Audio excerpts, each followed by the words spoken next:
भजी तर अप्रतिम होतीच, पण यांचा बटाटा वडा आहे, साईजला खूप मोठा आहे.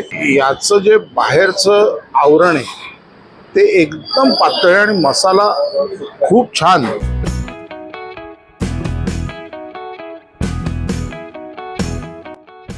काळ्या मसाल्याची पावभाजी म्हणजे ब्लॅक पेपर पावभाजी आहे. आणि इथे स्पेशली मिसळ पाव, कांदा बटाटा भजी, गोड शिरा, चहा, कॉफी, सरबत असे वेगवेगळे प्रकार मिळतात.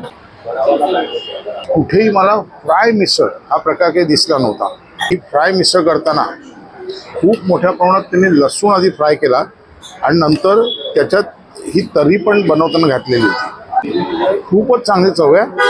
मामाची मिसळ विलेपार्ले येथे हनुमान रोडला आहे.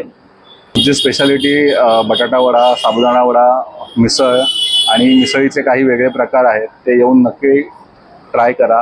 आणि उपासासाठी साबुदाणा खिचडी, साबुदाणा वडा आणि फराळी मिसळ हेही पदार्थ मिळतात.